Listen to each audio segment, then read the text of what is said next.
ExamPrep.School, Montana Multi-Line Insurance Adjuster Exam, exam code InsMT-MLAdj24, or OPMT-MLAdj24. There are 4 practice exams in this series. This video covers Practice Exam 1. The first 20 questions are free. In this video, we will be covering the following major categories for Practice Exam 1. Insurance terms and related concepts. Montana statutes and rules pertinent to all adjusters. Montana statutes and rules pertinent to casualty insurance. Montana statutes and rules pertinent to property insurance. Policy provisions and contract law. Surety bonds. Types of casualty policies. Types of property policies. Let's walk through the format. I'll read each question and its choices. Let's get started. Question 1. Under the dwelling policy DP 1 basic form, damage caused by which of the following earth movement perils is covered? A. Earthquake. B. Sinkhole collapse. C. Volcanic eruption. D. Landslide. A countdown circle appears in the top right. Once it completes, the answer is revealed. You can pause at any time if you'd like, longer to think. If you'd like additional practice covering more topics, see the description for our book.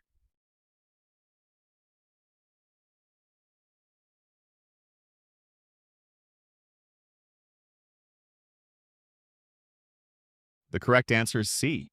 The correct answer is volcanic eruption because DP1 basic form excludes all earth movement perils except volcanic eruption. Others are not named perils. Reason A is not correct. Earthquake is explicitly excluded under DP1 as an earth movement peril. Reason B is not correct. Sinkhole collapse is an earth movement peril excluded under DP1. Reason D is not correct. Landslide is an earth movement peril excluded under DP1. Question 2. Under the dwelling policy DP2 broad form, coverage is provided for which of the following named perils? A. Accidental discharge of water or steam from within plumbing, heating, or air conditioning systems. B. Gradual erosion of building foundation due to poor site drainage. C. Sudden tearing, cracking, or bulging of a steam or hot water heating system. D. Backup of water from a sanitary sewer or sump pump system.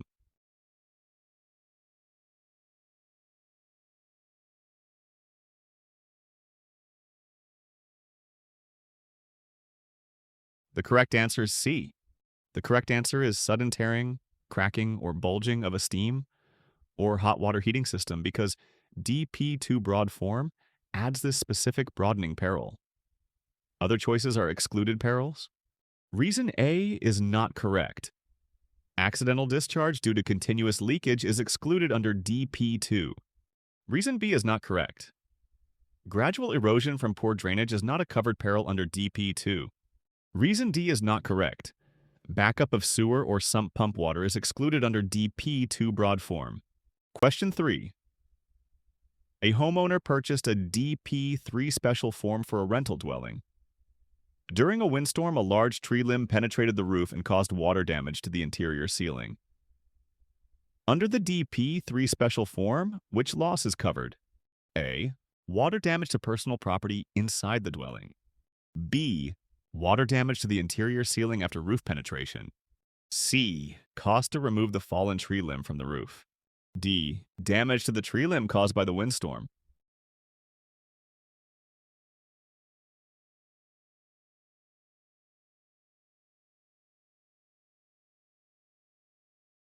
The correct answer is B. The DP3 special form provides open peril coverage for the dwelling structure.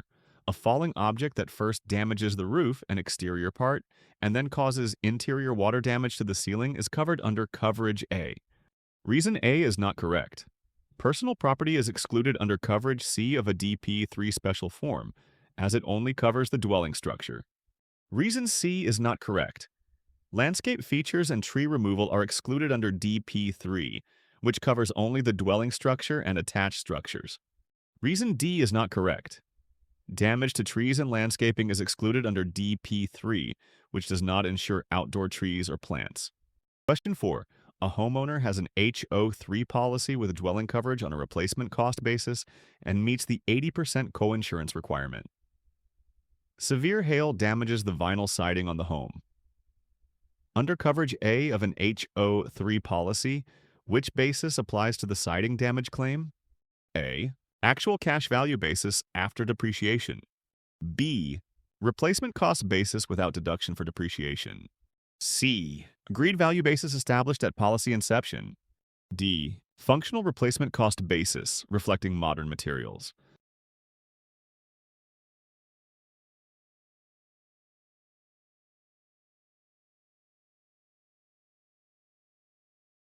The correct answer is B.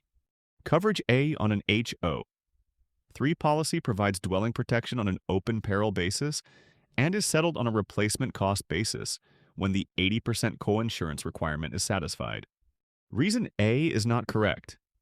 Actual cash value is used only when coinsurance requirements are not met or for certain personal property losses, not for coverage A with coinsurance satisfied.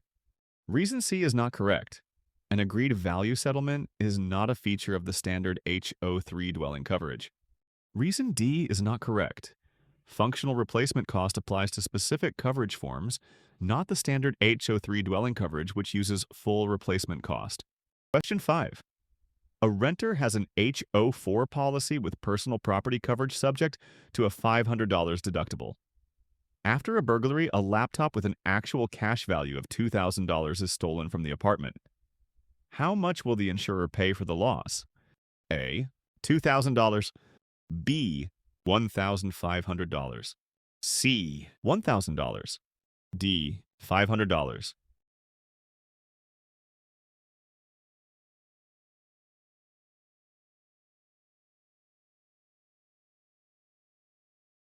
The correct answer is B.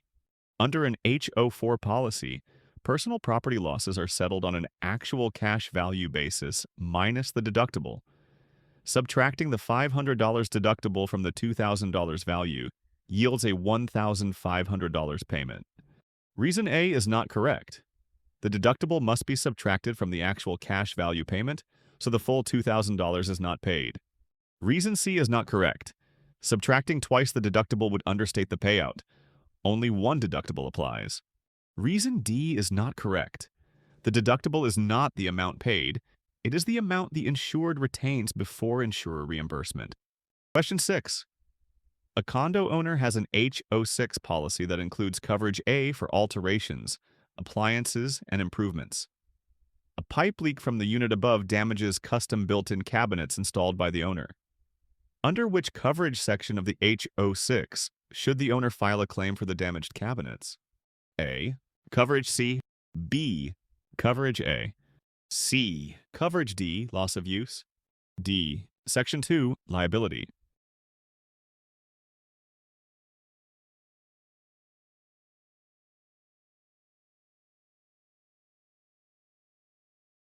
The correct answer is B. An HO6 policy's coverage.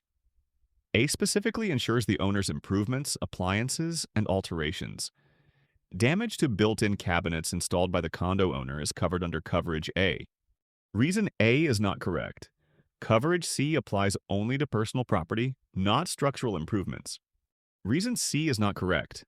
Coverage D addresses additional living expenses and loss of use, not damage to improvements. Reason D is not correct. Section 2. Liability covers third-party liability, not property damage to the insured's own cabinets. Question 7. Under the building and personal property coverage form, which of the following is considered covered property? A. Furniture, fixtures, and equipment located in or on the premises. B. Accounts receivable records. C. Land and lawns surrounding the building. D. Electronic data and software.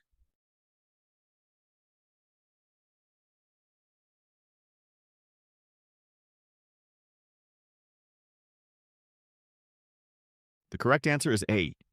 The form covers tangible property such as furniture, fixtures, machinery, and equipment on or within 100 feet of the described premises. Reason B is not correct. Accounts receivable are intangible records excluded under this form and require a separate coverage. Reason C is not correct. Land and lawns are excluded under this form and are not considered covered property. Reason D is not correct. Electronic data and software are not covered unless a specific endorsement is added. Question 8.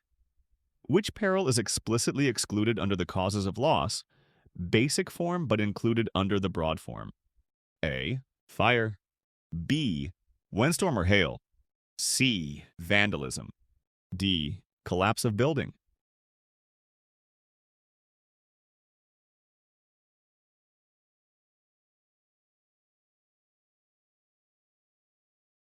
The correct answer is D.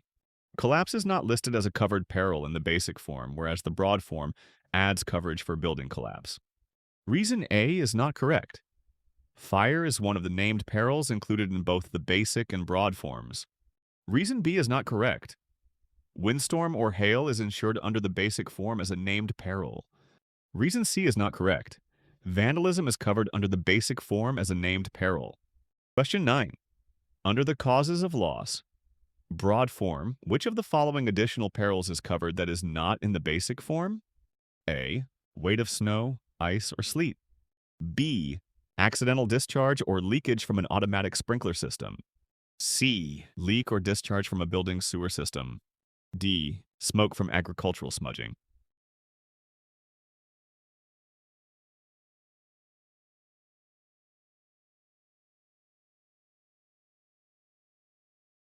The correct answer is B. The broad form adds coverage for accidental discharge or leakage of water or steam from plumbing, HVAC, or automatic sprinkler systems, which the basic form does not include. Reason A is not correct. Weight of snow, ice, or sleet is already a named peril in the basic form. Reason C is not correct. Sewer backup is not covered by the broad form and usually requires a separate endorsement. Reason D is not correct. Smoke from agricultural smudging is a specialized risk outside the scope of this commercial form. Question 10. A restaurant's walk-in freezer suffers a sudden mechanical failure, spoiling perishable inventory.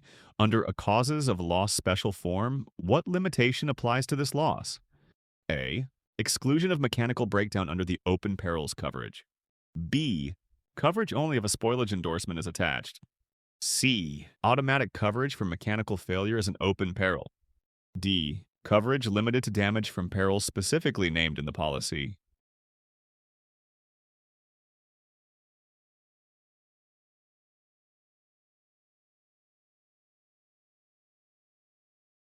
The correct answer is A. The correct answer is that the special form's open perils coverage explicitly excludes mechanical breakdown, so spoilage from freezer failure is not covered under the base form. Reason B is not correct. This confuses a spoilage endorsement with the base form. Mechanical breakdown is excluded rather than provisionally covered by a spoilage endorsement. Reason C is not correct. This misstates the open perils scope by implying mechanical failure is automatically included, which it is not under the special form. Reason D is not correct. This describes a named peril approach, but the special form is an open perils form with specific exclusions rather than a named peril form. Question 11.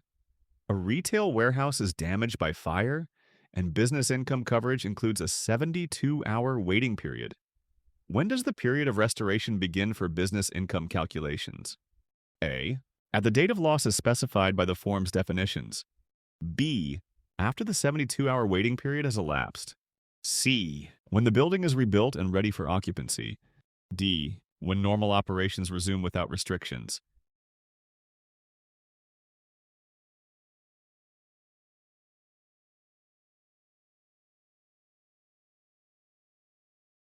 The correct answer is A. The correct answer is that the form defines the period of restoration as beginning on the date of loss, independent of any waiting period that affects payment timing. Reason B is not correct. This incorrectly assumes the waiting period delays the start of restoration rather than deferring coverage payment. Reason C is not correct. This confuses the endpoint of restoration with its start. Restoration begins at loss, not repair completion. Reason D is not correct. This misinterprets the period of restoration as the point of full operational recovery rather than its defined start. Question 12. After a covered fire damages a factory, which condition triggers extra expense coverage under the commercial property form? A. Incurring necessary expenses immediately even if operations are not suspended. B. Only when there is a suspension of business operations. C. Only during the period of restoration defined for business income coverage. D. only after replacement of damaged property is complete.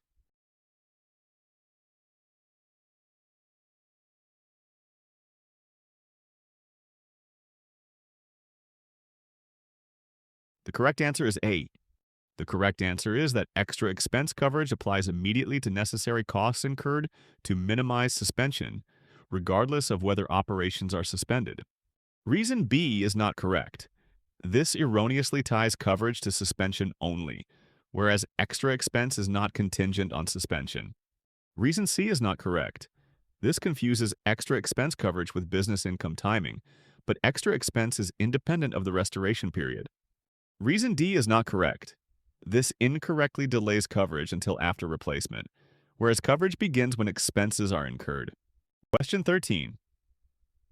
Under a personal articles floater, the insured must furnish a recent professional appraisal to the insurer that is before coverage applies to any single scheduled item valued at or exceeding which amount.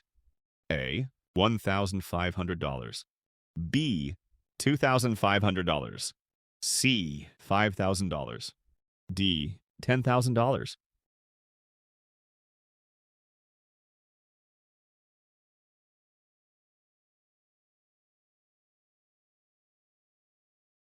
The correct answer is C. A personal articles floater generally requires a professional appraisal for any scheduled item valued at $5,000 or more, so the insurer can establish an agreed value. Reason A is not correct. The $1,500 figure reflects the unscheduled FIR limit, not the appraisal threshold for scheduled items. Reason B is not correct. The $2,500 amount is often tied to photographic equipment, unscheduled coverage, not the appraisal requirement. Reason D is not correct. The $10,000 figure exceeds the standard appraisal threshold and is not commonly used. Question 14. After a fire destroyed all of an accounting firm's original client tax records, the firm filed a claim under its valuable papers and records floater with a $100,000 limit. The actual cost to reconstruct and reproduce the lost records is estimated at $15,000, while the blank paper and stationery have a combined value of $300. How much will the insurer pay for this loss under the floater's valuation provision? A. $300. B. $15,000. C. $100,000. D. $35,000.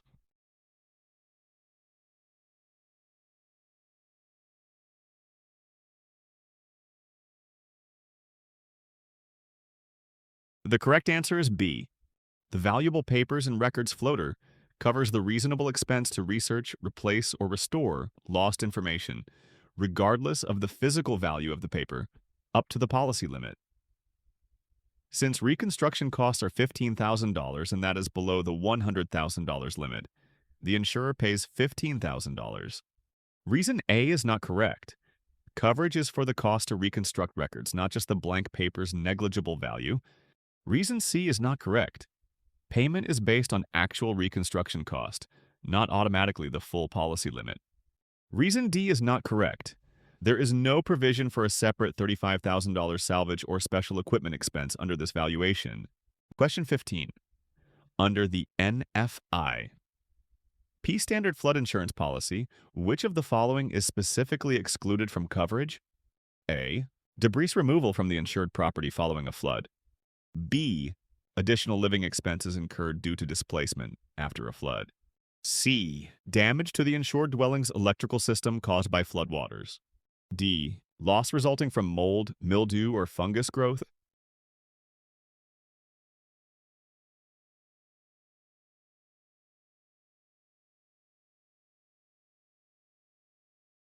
The correct answer is D. The NFIP standard flood insurance policy explicitly excludes losses caused by mold, mildew, fungus, or dry rot, regardless of whether the growth was caused directly by floodwaters, while debris removal, structural damage, and additional living expenses due to flood are covered within policy limits. Reason A is not correct. Debris removal is a covered expense under the policy up to specified limits following a flood. Reason B is not correct. Additional living expenses due to displacement by a flood event are provided under the NFIP policy. Reason C is not correct. Damage to electrical systems by floodwaters is included in building property coverage under the NFIP policy. Question 16. A homeowner's H. O policy provides $300,000 dwelling coverage and $90,000 personal property coverage. The policy includes an earthquake endorsement with separate percentage deductibles of 10% for dwelling and 15% for personal property. After an earthquake damages both the dwelling and contents, what total deductible must the insured satisfy before the insurer pays? A. $30,000. B. $40,000. C. $43,500. D. $13,500.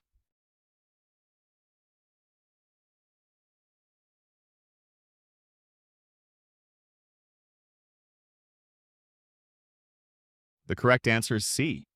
The correct answer is $43,500, which equals 10% of the $300,000 dwelling limit. $30,000 plus 15% of the $90,000 personal property limit. $13,500. Earthquake endorsements typically require separate percentage deductibles for building and contents that are calculated on each coverage limit and combined as the total deductible. Reason A is not correct. This option applied only the dwelling deductible and ignored the separate deductible for contents. Reason B is not correct. This option computed 10% of the combined coverage limits instead of applying separate percentages to each limit. Reason D is not correct. This option applied only the personal property percentage deductible and ignored the dwelling deductible. Question 17. Which of the following is not one of the insurer's obligations specifically listed in the coverage? A. Insuring agreement of a standard ISO commercial general liability policy. A. Duty to defend suits seeking covered damages. B. Payment of medical expenses arising from bodily injury. C. Payment of bail bond premiums up to a specified limit. D. Payment of sums the insured is legally obligated to pay as damages.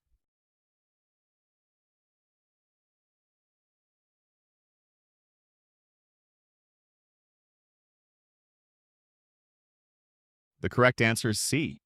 The payment of bail bond premiums is provided under supplementary payments, not within the coverage A insuring agreement. Reason A is not correct. The duty to defend is a core obligation listed in the insuring agreement for coverage A.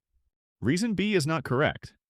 Medical expense payments fall under coverage B, not coverage A, but medical payments are still an insuring agreement obligation in the policy.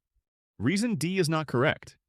Payment of sums the insured is legally obligated to pay as damages is the primary coverage A obligation. Question 18. Which of the following most accurately describes the definition of occurrence in a standard ISO commercial general liability policy? A. An event that results in bodily injury or property damage regardless of cause. B. Any personal injury offense committed during the policy period. C. A series of intentional acts or omissions by an insured resulting in loss. D. An accident including continuous or repeated exposure to substantially the same harmful conditions.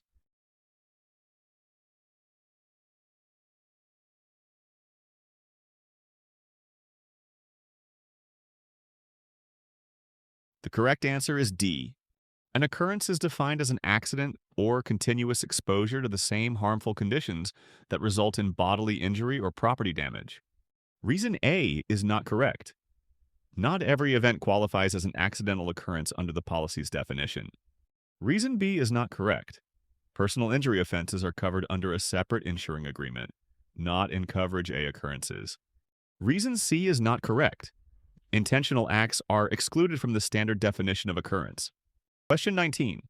A manufacturer of industrial mixers delivered and installed a mixer at a client's facility. 2 weeks later, the mixer overheated and caused fire damage to the client's machinery. Under the CGL policy's products completed operations hazard, which loss would be covered? A. Repair costs for the overheated mixer motor while still in the manufacturer's factory. B. Cost to defend the manufacturer against a breach of contract claim by the client. C. Fire damage to the client's machinery after installation was completed, and the mixer left the manufacturer's premises. D. Damage to the mixer stored in the manufacturer's warehouse due to an electrical surge.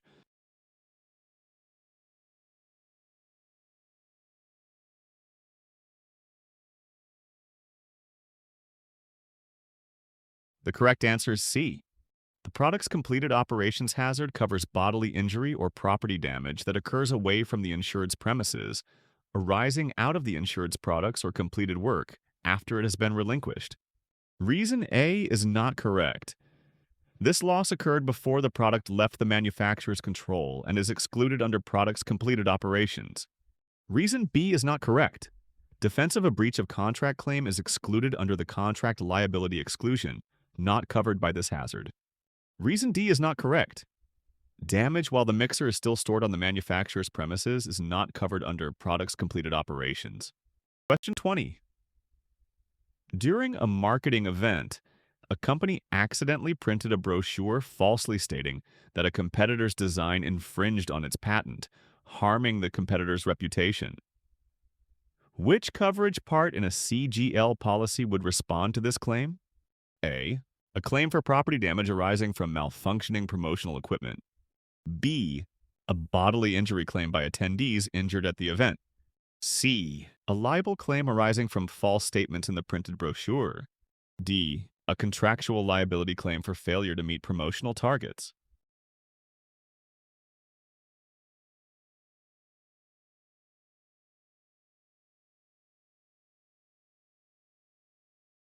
The correct answer is C. Coverage B of a CGL policy insures personal and advertising injury, including libel or slander, arising from the insured's advertising activities. Reason A is not correct. Property damage from equipment malfunction is covered under coverage A, not personal and advertising injury. Reason B is not correct.